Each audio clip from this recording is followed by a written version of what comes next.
I think he turned it off on purpose, but that's all right.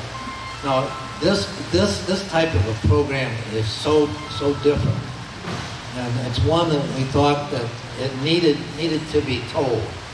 I don't know how many of you in service ever had the opportunity to meet with, and greet with, or talk with, or be part of a program with any chaplain. They were a scary bunch because I think they knew more about me than I did when I was there. Going overseas, 18-year-old kid, scared to hell, we're all going to die in Korea, whatever. No. The chaplain had us all calmed in 20 minutes, okay? These people were awesome. They're just awesome people. What they did for us in the military is really just, it is more even explainable, or is larger for those not in the military now, who are out of service, who are veterans. These people are just absolutely awesome. And as I said, their story needs to be told. Okay? To start it out, I'm going to ask one of these fine fellows to come and introduce the program and the individuals that will be talking with us this morning. To start out, I'm going to ask Chaplain Larry Hamm, who is from the Indiana area, to come and introduce his brothers and let you know how much they have done and are doing. It is an awesome group. Thank you. There you go, Larry.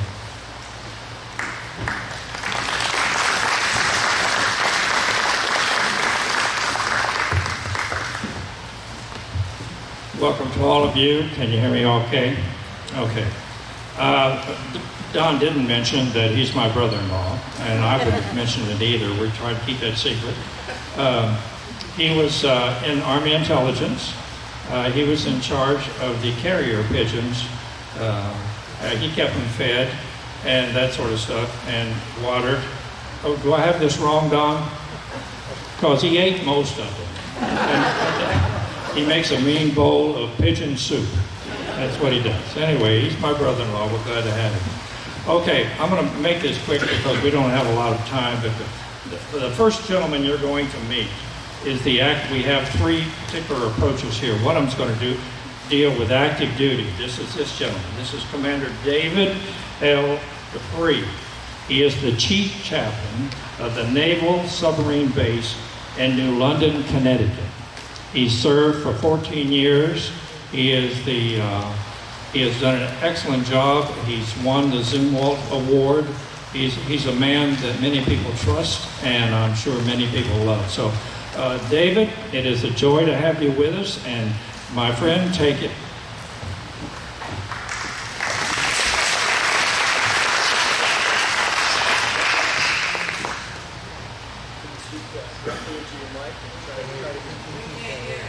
You bet.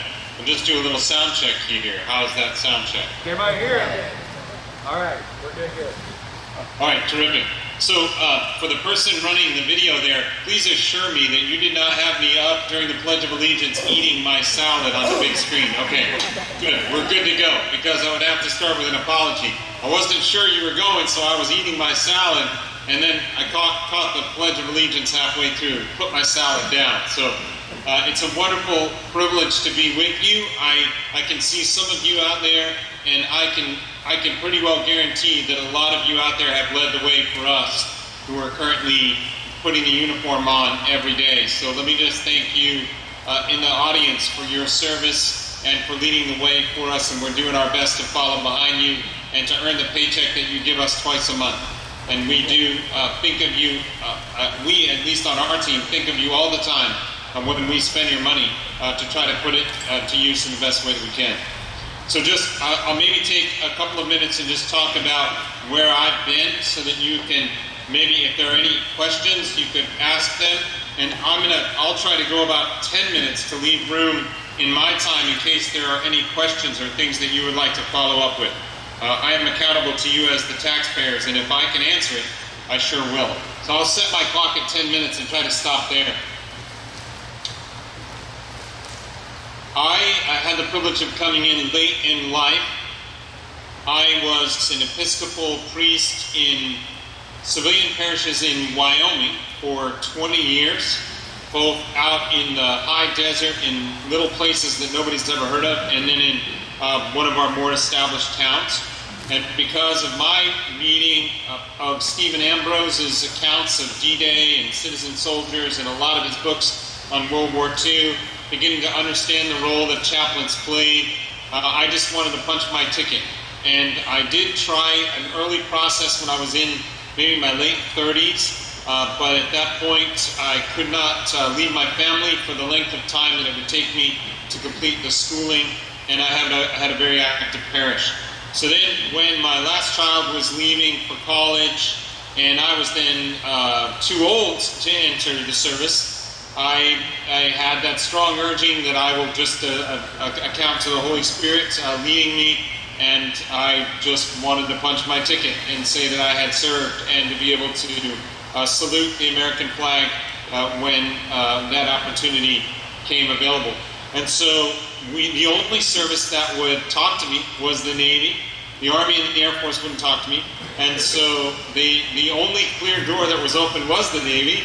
And they asked if I was in shape, and thankfully I was. And so on I came in on what's called an age waiver. And I started my service at 45.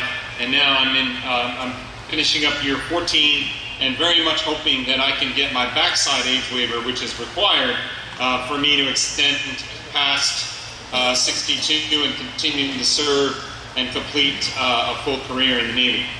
So pray for that package if you're praying for me. And hopefully we'll get an admiral to sign that thing and get approved. So here I am now at submarine base New London, Connecticut. It's actually across the river from New London in Groton. I started out, because I was a youngish old guy, when I started out at 45, I thought, well, you better send me to the Marine Corps first. And so they did. And so I went to 2nd Marine Division, where I served with 2nd Tank Battalion. I then transferred to 2nd Combat Engineer Battalion, with whom I deployed to Afghanistan in 2009 and 2010, and got the opportunity to see that experience up close, and to have the honor of serving with many of our Marines, some of whom did not come home with us, but we sent home to their families early, and to the Lord. And so then, following my time with the Marine Corps, I went to my first carrier, the USS Abraham Lincoln, CVN 72, sailed around the world with her and the carrier Air Wing on a full around-the-world deployment. And then from the Abraham Lincoln, I bounced back to the Marine Corps to Marine Special Operations Command, where I served out of Camp Lejeune again. From there, I spent a short time with one of our organizations that builds up military families. It's called Credo, and we do marriage and family retreats and enrichment retreats for Marines and sailors. And then from there, I got to spend a year at graduate school, which was amazing. And then to my second carrier, the USS John C. Stennis, where, again, out of the Northwest, I sailed west out of San Diego until we stopped at Virginia. So sailed around the world on the deployment with John C. Stennis. And then when I finished that tour, I had the opportunity to come up here and work with the submarine force. So then to take you to Memorial Day, this will tell you a lot about what we do here, because like no other community I've ever seen or served, our submarine veterans who are here in our local chapter are absolutely intertwined with active duty service. I know that a lot of veterans desire to have contact with active duty, but sometimes there's not a mechanism for that connection. Well, here, just down the river in Groton, is the there are over 1,000. I'll back that up by 10. Yeah, I think there are 1,000. There are at least 100 chapters of submarine veterans across the country. I'll stick with that. And there's only one clubhouse, and it's here in Groton. Then down up the river to the north of where I'm standing, I'm kind of at my house above the river, is our submarine school. And those submarine veterans and our brand new recruit submariners are always interfacing in our community. So that on Memorial Day, our submarine students made a ring around our World War II submarine memorial, which is the mast of USS Flasher. And they held each of the flags for our lost boats. All of them. From before World War II on through the Thresher and the Scorpion, which we lost after World War II. Every sub has a flag. We ring the bell for every flag and honor the dead in those flags. And each submarine student is holding one of those flags and dips that flag when we ring the bell for that flag. The point of that integration is that the sub-vets conducted the ceremony. The brand new sub-students held all the flags, and then they all went to the clubhouse, and the sub-vet served the brand new submarine students lunch, and they all hung out and talked together. So what I call the it factor that those old submariners have, these young kids coming in now, they don't have it. I mean, some of them, a few of them have it, but not like you all who are sitting in that wonderful space right there. The likelihood is that when you signed up for boot camp, you had it. You had the it factor. But you know, a lot of our kids, they don't know what they're doing, where they're going, or what they're going to do, and they come in and they're not super resilient. And so we have to build that resilience when they arrive to boot camp. And we have to build that resilience here. And of course, we've been doing that since 1775. In that sense, we've been raising young men and women in the armed forces for a long time. But what happens in this interaction is that these submarine veterans, who, by the way, would go to sea tomorrow if they were asked to go to sea tomorrow. I mean, these guys are rolling around. They're not all elderly. They could be in their 50s, 60s, 70s, 80s. And we have 2 World War II veterans who come and spend time in our clubhouse. If you gave them an opportunity to go underway tomorrow, they would take it, and they would show up at the pier with a sea bag, and they would depart from this very river. And so that thing that they have, that I call it the it factor. You all know what it is. Every single one of you in that room knows what it is. That desire to serve your country, to write that check to the government up into the full price of your life. That needs to somehow be infused into these young students, and that's what our submariners do. And I get the privilege of watching that. My captain this morning told a story about that Memorial Day gathering, and it was that there just happened to come by a gentleman who had heard about our celebration, and he couldn't stay because he had to catch a plane, but his father served on the USS Bonefish. It was the second to the last submarine lost in World War II. His father went down with that submarine, and this man who came to our ceremony on Monday was born 2 months later. And we got to honor him by having a photograph with the flag of the Bonefish, and I was able to show him his father's name in our remembrance book. And through the course of Sunday and Monday and Tuesday, beginning before our worship service, we read through the names of all the submariners on all the boats that were lost in World War II. Over 3,600 submariners have been lost in our history, and over 60, I think it was 61 boats.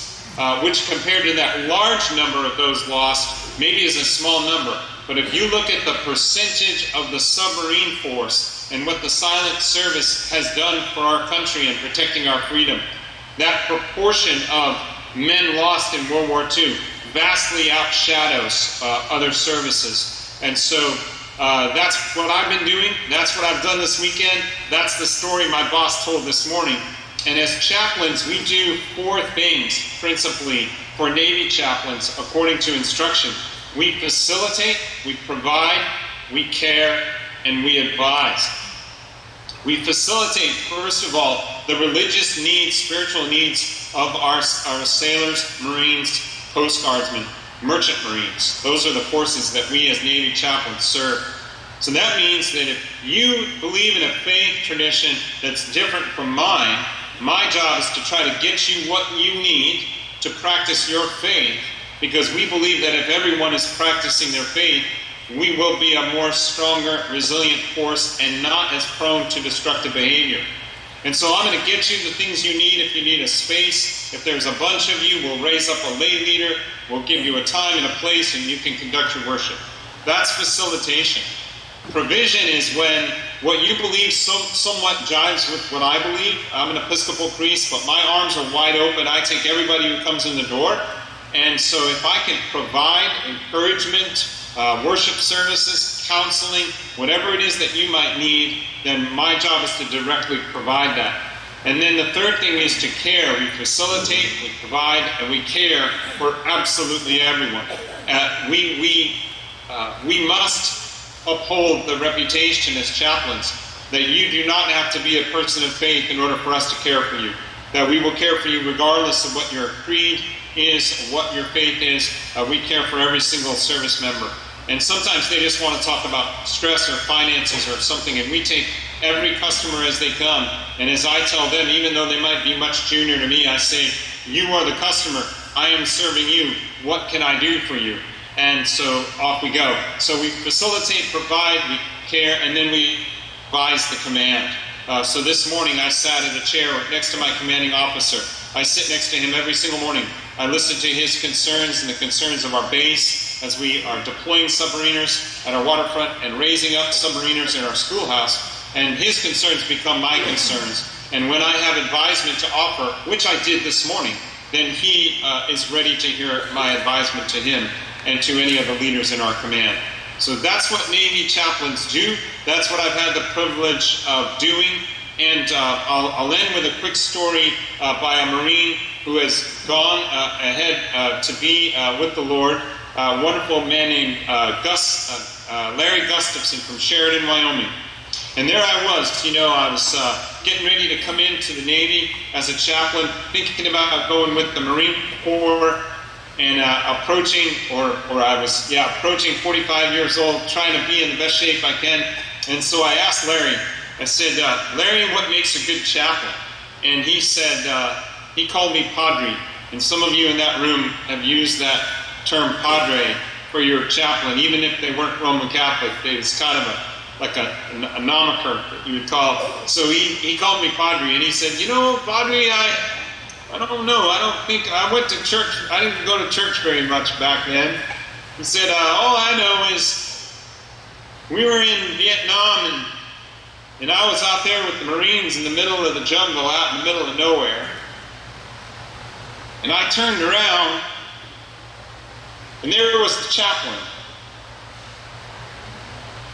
And so he said, I guess that's what it means to be a chaplain. And so I have taken Larry's definition, and I will go as far out as the troops are, where it's the most uncomfortable and where they might be the most isolated, and just try to show up and just try to be that presence and engage them with whatever they might need. I'll stop there. I think I'm a little short on the time I was given, which I wanted. If there are any questions or any interaction, I'll turn it back over to you. God bless you, and thanks for having me on today.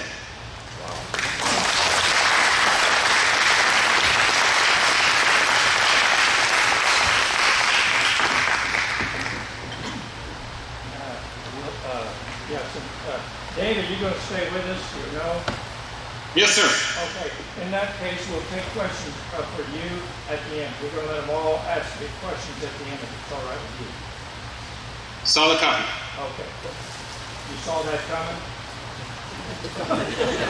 What did he say? I didn't catch that. Okay. All right. Obviously, we have some gifted people here today. The next speaker we have is a friend of mine. Can you not hear me? Okay, this helps. I'll stand closer.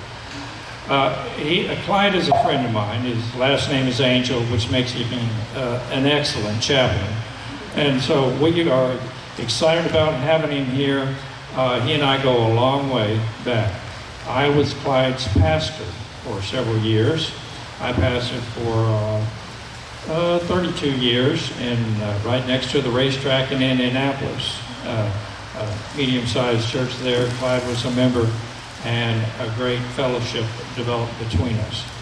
When I retired from that, he asked me if I'd like to work at the VA, and I agreed.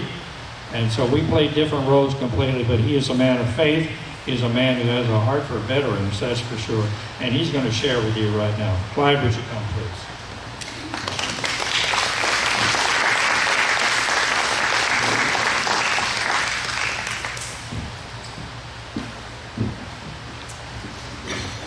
All right, thank you, Larry.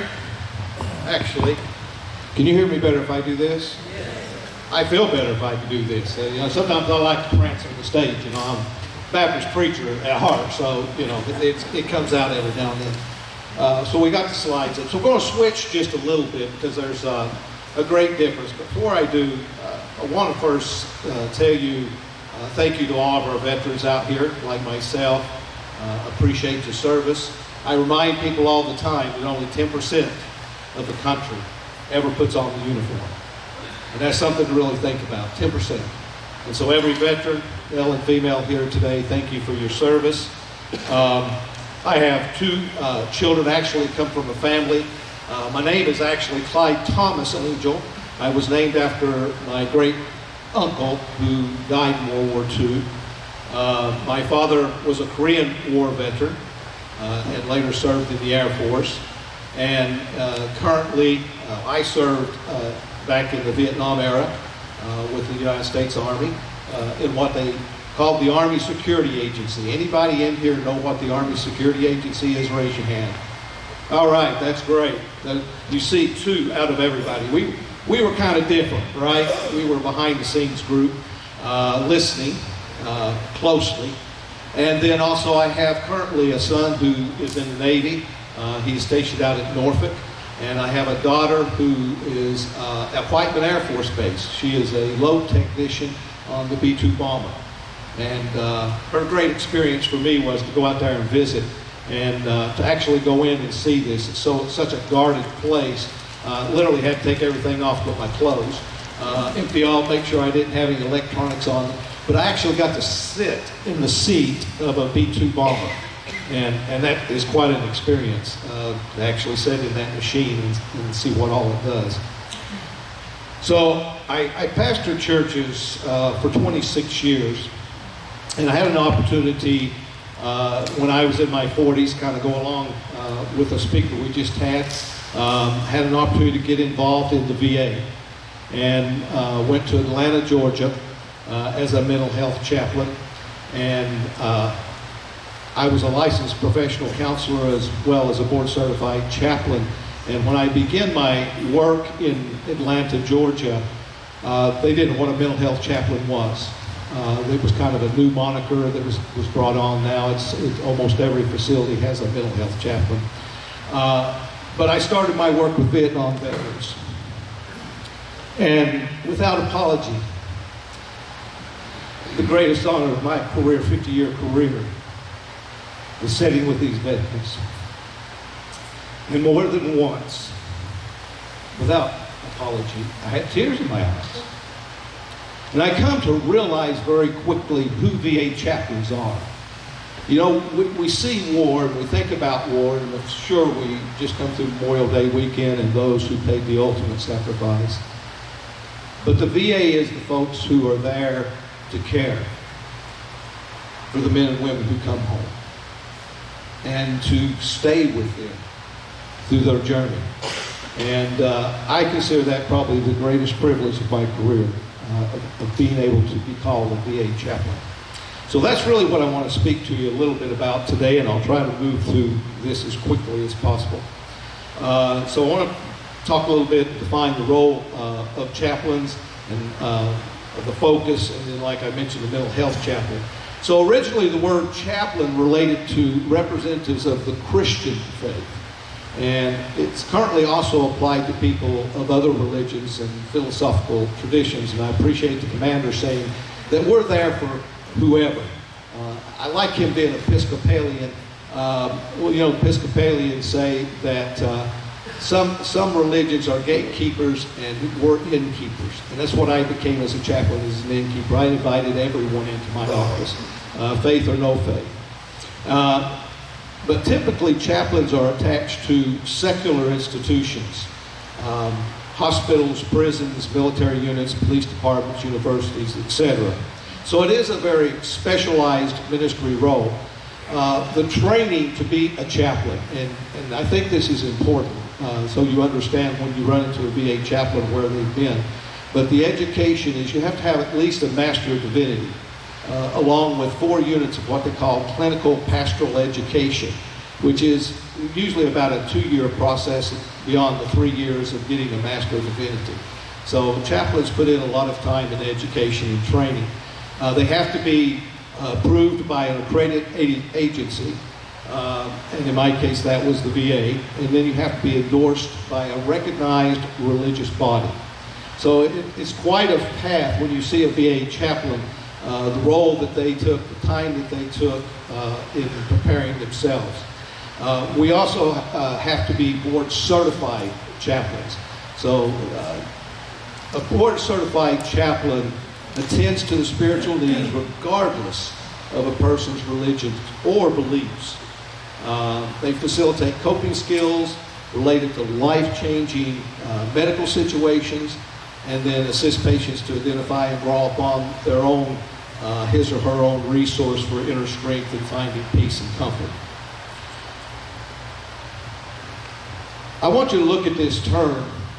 It was one that was kind of my motto when I worked with physicians and other folks within the VA. And I would always hear the word biopsychosocial. And what they were saying is this was the mental health and the physical health and the social work groups coming together to take care of our veterans. And I said, well, you're missing something. It's biopsychosocial spiritual. I believe that every human being has a spiritual component, no matter what their belief system is. They believe in something, and they have a spiritual component, which I think is part of who we are. So spirituality then is the aspect of humanity that refers to ways individuals seek and express meaning and purpose in the way they experience the connectedness of the moment, to their self, to others, to nature, and to the significant or the sacred. Chaplains are there to attend to what we call spiritual distress. When one of these relationships that provide meaning is threatened or broken, the individual becomes disconnected from their system of beliefs. This is especially true for our veterans who have served in war, because there's no question that they were threatened and they were exposed. In fact, in talking to one of our veterans earlier today, that's what he was reminiscing about, was the carnage of war. And our role as chaplains then are to be there with our veterans and to help them reconnect and to find healing and find peace. And I call that spiritual recovery. It's a journey of reestablishing our thinking and redefining maybe what our belief system actually is or can be. So as a VA chaplain, served on what we call intra-disciplinary treatment team. And again, going back to what the commander said, he sat next to his boss, to the commander of the fleet there. And so it is with chaplains. We sit with the physicians, we sit with our mental health providers, our social work providers, and we provide our input into the spiritual well-being of the veterans that happen to be in our care at that moment. Chaplains provide a spiritual perspective to treatment.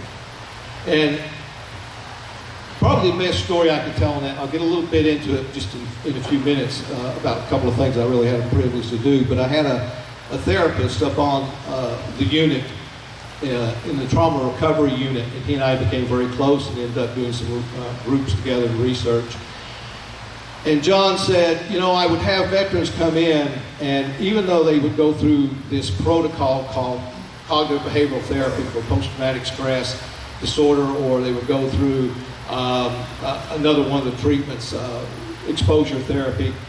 He said, often when I would get through with a 8-week therapy process, he said, the veterans will often look at me and say, you know, I feel better, and I think I'm doing better, but something still isn't right. And what we come to discover, and where we focused our energy, was on that what wasn't right. And what wasn't right was they had attended to the physical and they attended to the mental and emotional, but they had not attended to the spiritual. And so that's a big piece of the work that I did as a chaplain. A multidisciplinary approach, mental health, palliative care, trauma, substance abuse, homelessness, intensive care, women's clinic, pain clinic, family services. If you're a VA chaplain, you're covering a lot of territory. And we try to be there in each one of those situations. So I want to say a little bit about a mental health chaplain, because that's really where I entered the VA. I later left Atlanta and I was the chief chaplain in Indianapolis, Larry's boss. That was such a privilege to be able to be his boss and tell him what to do for a while. Sandra, his wife's the only other one who can tell him what to do. And it only works about 50% of the time, Sandra doesn't, right?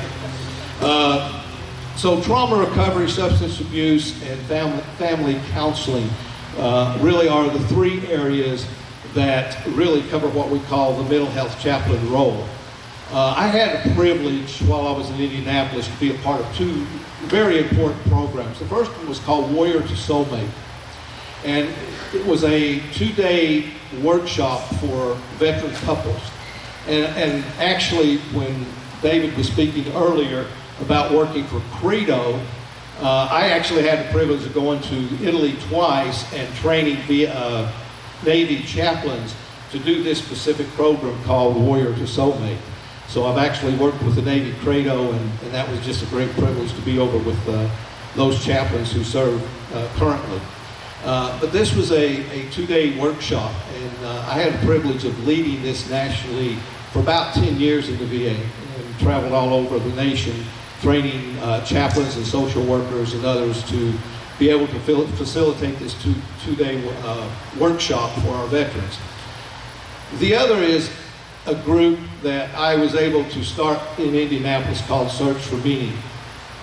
It was a 10-week spirituality group with veterans who specifically had been diagnosed with post-traumatic stress disorder. And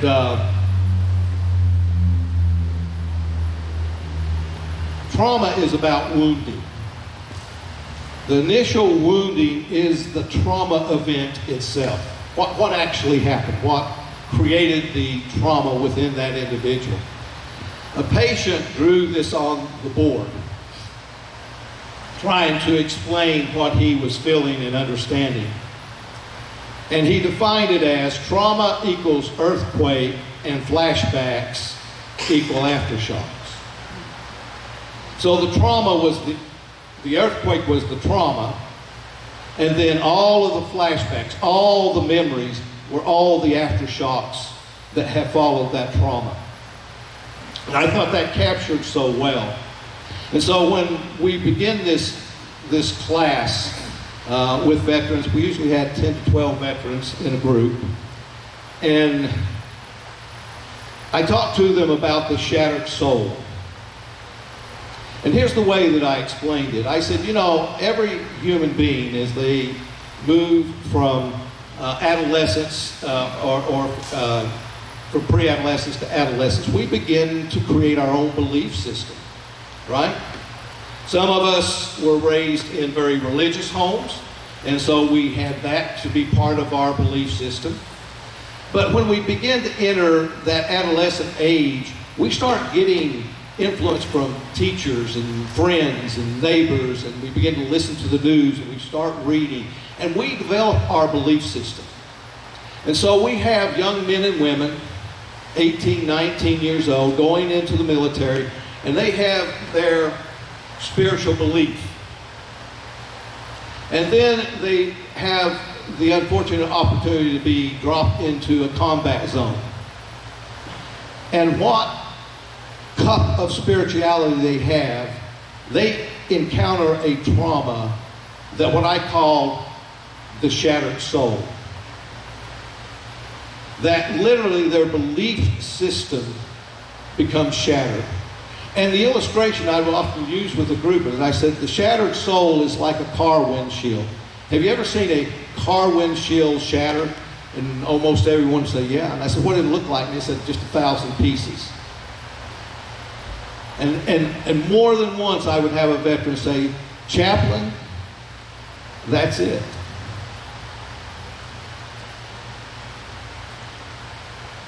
I'm physically okay, as I can be, with the things that happen to you in the military.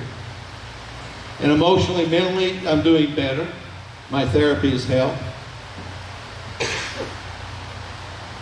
But you just hit on what's still the issue.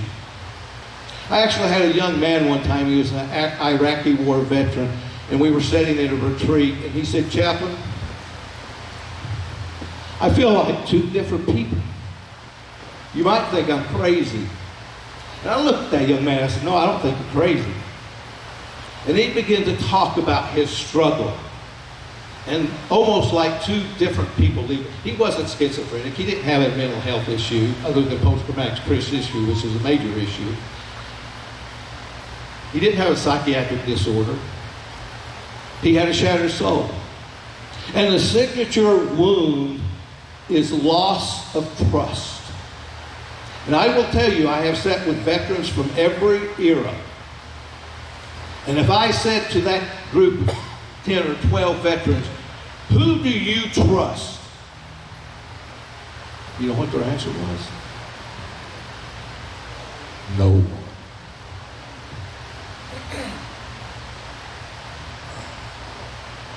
Isn't that a scary perspective? That you're at the point in life where you literally trust no one. I had an Air Force veteran one time that I worked with. He was just a great guy. His name was Dennis. He came into my office one day, and I had many of these comments made. Chaplain, I've never told anyone this before. And he related his story with me. And we began to work together. And he would tell me, you know, how he handled and made compensation for his post-traumatic stress. And one of the stories he told me, he said, you know, when I go to a ball game to see my grandkids play, he said, I go into that gymnasium and I find the corner, the highest corner that I can possibly find so there's nobody can be behind me. And that's where I sit. Excuse me. And he told me that story early on in our counseling together. And a few weeks later, as we began to work through some things, he told his stories. We began to talk about some spiritual healing that he could find, some exercises to do. 2 or 3 weeks later, he came in and he said, hey, Chaplain, guess what? I said, what, Dennis? He said, I've moved down and I'm sitting with the crowd now. I said, Dennis, that's great. A couple of more weeks passed and he walked in and said, hey, Chaplain, guess what? I said, what, Dennis? He said, I went out on the floor and danced the other day at the ball game. About a month later, he come in and said, guess what, Chaplain? I said, what, Dennis? He said, I went to the attic the other night. And I pulled down my foot locker. I hadn't looked at it since Vietnam. And I got my wife and we sat down. And I began to share. And I told her the story. And we cried. And she hugged me. And she said, why didn't you tell me? She said, I knew there was something. He held that for 40 years. 40 years.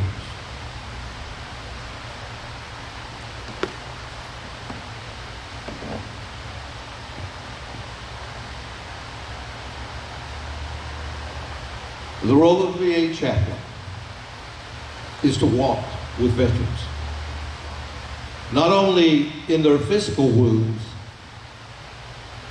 but also in their spiritual wounds. As I was leaving Atlanta to go to Indianapolis, I'd worked with a lot of Vietnam veterans, and they threw me a little surprise party there at the VA in Atlanta.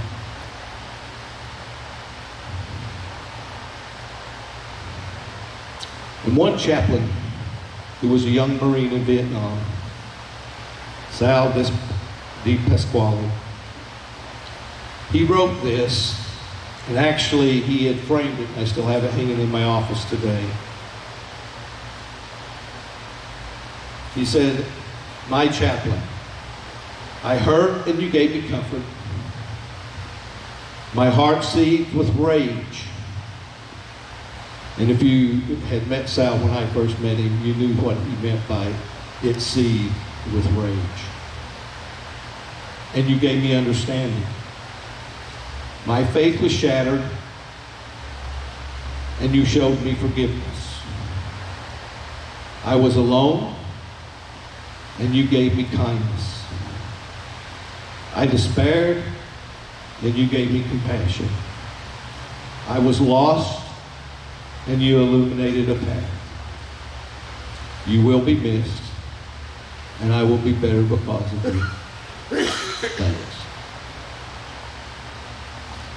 I never won any war medals or any great rewards in my life, per se. But right there was worth my entire VA career, to know that one human being found hope and healing. That's what a VA chaplain does. That's who they are. I thank you for the privilege of coming to speak with you today. Larry, I hope I didn't go over.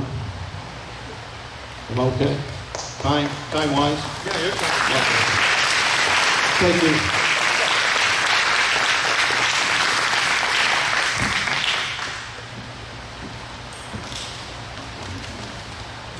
Thank you, Clyde. Do you need a stretch?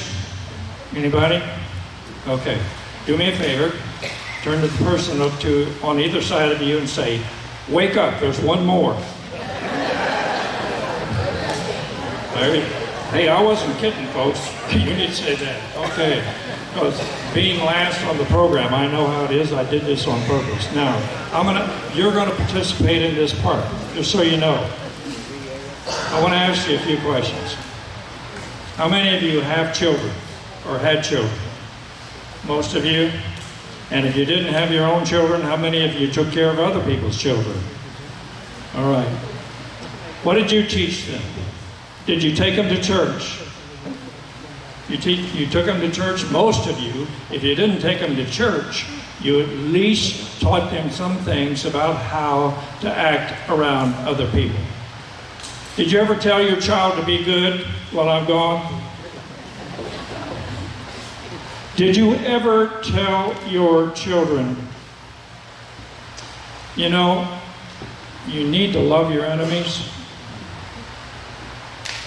Did you ever tell your children that God will keep you safe? Did you ever tell your children that you pray for it, and if you have enough faith, it'll come true? And then you send them to an institution that our country desperately needs. That sole purpose is to teach them how to protect this country and to kill if they have to do it. I, as a chaplain, am asked the hardest questions that you will ever hear. I prayed, our family prayed, and our son still died. What do you mean when you say you have to have enough faith? You say that God will protect me, then where are my legs?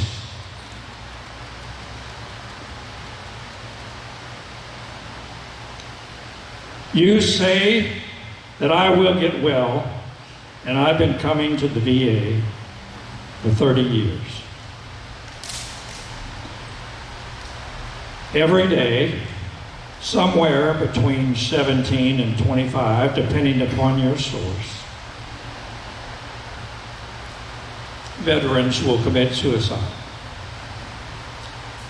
More veterans have died from suicide than were killed in the Vietnam War. We got our work cut out for us. The reason this is important is because you train a child up in the way that they should go, and then you are faced with a world that is not just, that has what you may call evil. I don't know what you call it. All I know is that humans should be smarter than that. And I, for one, as much as I love seeing what I see around me, and all the effort that went into the people of Evansville to build these warplanes to protect our country, I, for one, would like to see an age come to us when these kind of artifacts were obsolete. I had a young Marine come to me, a lieutenant, and he said, "Chaplain, I'm about to go overseas, and I was raised in the church. I love all people. I don't know what I'm going to do when I get over there. What do you think I should do? I may be a chaplain, but I'm about as moral and inconsistent in my life sometimes that I'm ashamed to even call myself a chaplain." But he wants me to answer one of the hardest questions in the world. What do you do when you are confronted with what everybody you love taught you? And now you have to commit just the opposite. And I said, well, you must fulfill your duty. But when you come home, you work as hard for peace as you worked as hard on the battlefield. It's a start. Now, two things. I'm right now going to designate everybody in this place a junior chaplain. Okay, I'm going to teach you two things that you can do to change the world and the concepts of the world, and to help all of these veterans in ways that nobody else can help them. Number one, I want you to turn to the person, if you've got the courage to do this, this is work, folks. I want you to turn to the person next to you and say, "I love you." I'm not, go ahead. Can you do it? All right. Did you notice something? What just happened? Everybody got pretty happy. Some of these guys haven't been told by a woman that they loved them in quite some time, let's face it. You know what? We have got to express the values of practically every faith on this planet.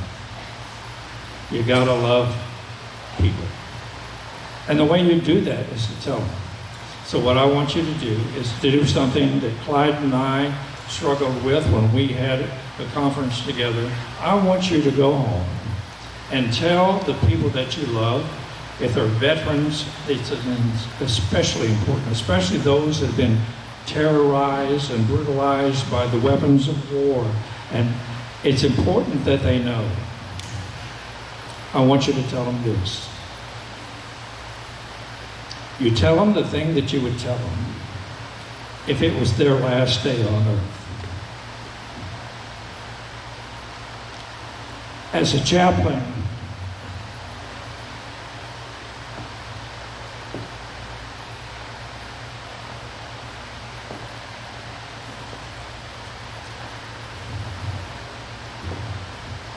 when you visit those who are dying between 1 in the morning and 4 in the morning, and there's nobody there but you and them, they have offended everybody in their family because of their lifestyle. their anger, their frustration. And they say, I want you to tell my family. They never mention money. They never mention anything other than, I want you to tell them how much I love them.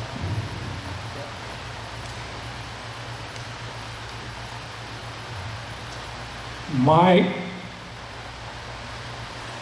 not only question but hope for you is that I don't have to do that anymore because you have done it for me. You understand what I'm telling you? Tell the people that you love how much you love them before you have, as long, well, you should have a chance is what I'm trying to say. Do it now.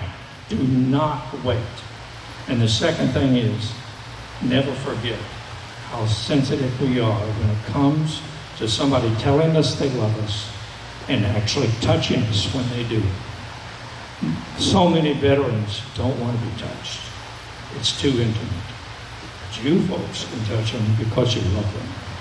Touch them and tell them that you love them. And then you can help us do our job. You've been an excellent audience. And now I'm going to ask, do you have questions for us or comments? Dave, are you still with us? I think we're pulling up Dave now. If not, do you have questions for Clyde or myself?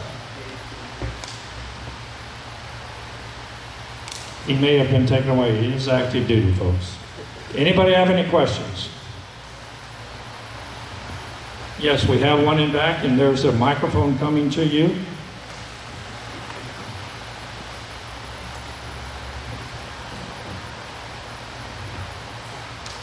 I'm Margie Toms, and my question is that I've heard, and I'm hoping that I'm very wrong, that you're not allowed to pray in the name of Jesus Christ anymore.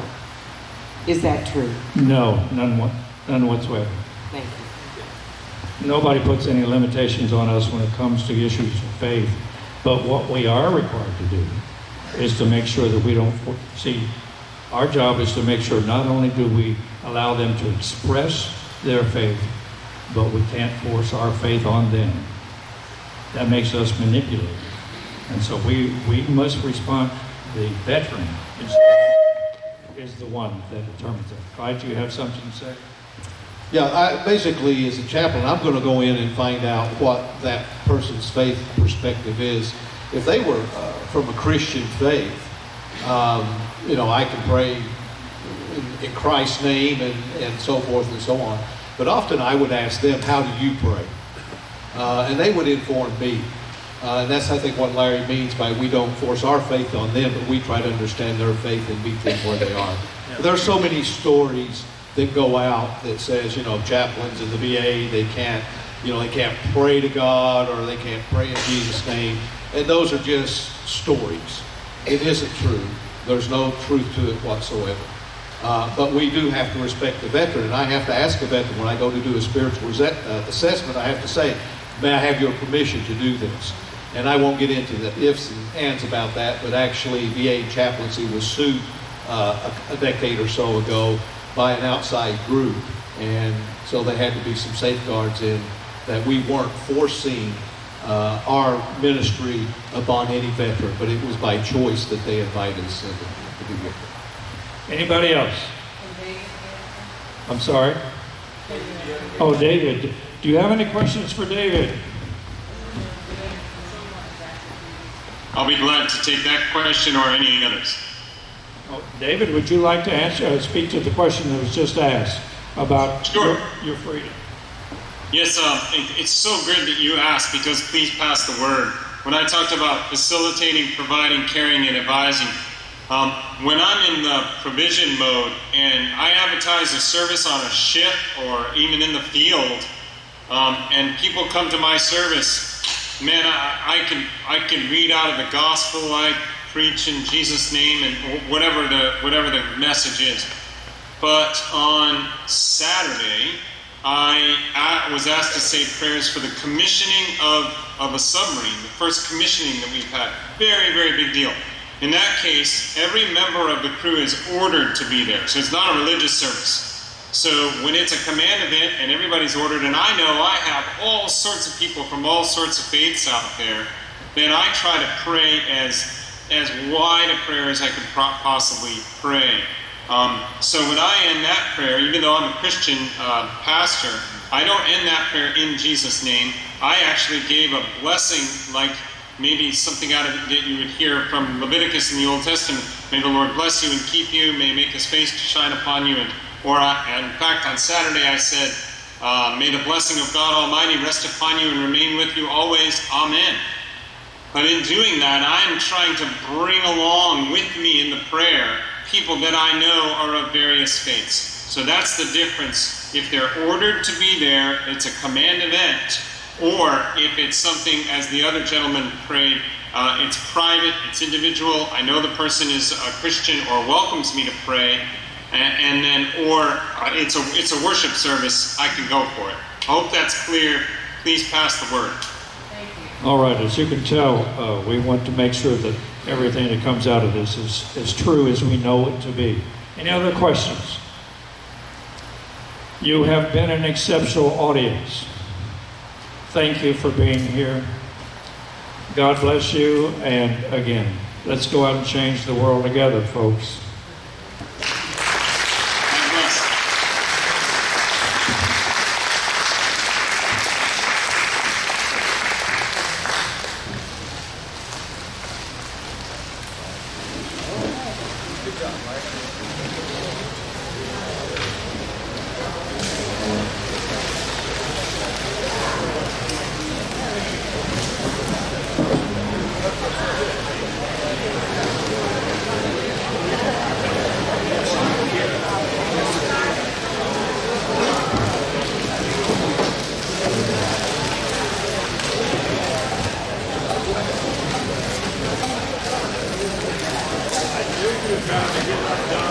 I've been working